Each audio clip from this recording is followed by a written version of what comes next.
Well, the role's really multifaceted.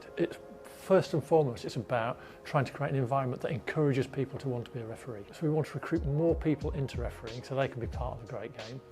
And then actually it's making sure you've got the support mechanisms and the developmental tools and the people around them to nurture that talent that's there, right through to the very highest levels in the Premiership, to make sure that we get the very best out of all those match officials and continue to improve standards the way that the clubs are continuing to improve theirs. And what Catch Yourself On is about for me, it's a phrase that's been used to me a few times while I've been here, but it just makes people think. And actually it creates that little bit of peer pressure that says the vast majority of people behave really well towards match officials. So let's take those cases that aren't and make them understand that that's not acceptable, because we don't want abuse to match officials. We don't want to drive people out of the game, we actually want to encourage them to be part of it. Well, again, I think I'm really fortunate in that I go back with so many people here for so long. The likes of Alan Snoddy, Leslie Irvin. I was fourth official to Leslie on one of his first under-21 international games. And I had the great pleasure of being here for the Irish Cup final last summer. Fantastic game of football, superbly refereed. So it's now nice to be part of that environment. And I'm fortunate that I get to step into this role with all the work that Trevor and his team have been doing over the last few years, and the referees committee. And one of the things I have to do is to harness all that talent going forward.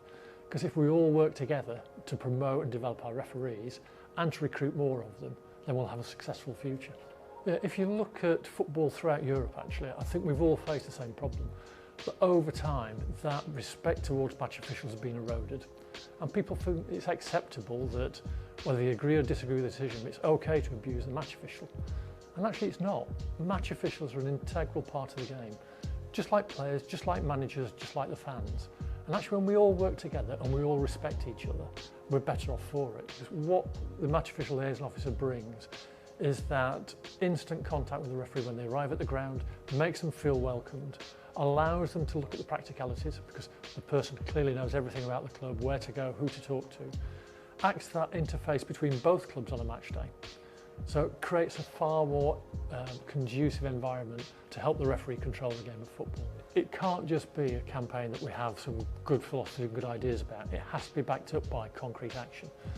And in communicating the increased disciplinary sanctions, it sends a clear message that these behaviours aren't acceptable. And actually, if players or fans transgress, this is the consequence of doing it. So it sets out a very, very clear line.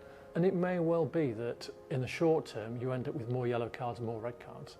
But that's us just maintaining the level that the whole game has said it is appropriate. Over time, if we're successful with this, behaviour changes. But for here in Northern Ireland, to do this at this time, I think is a really good thing. Players are prepared, everyone's been informed. We've had a good opening weekend of the season where all these principles have been applied. It's all our jobs now, referees, players, managers, fans, to carry that on through the rest of the season.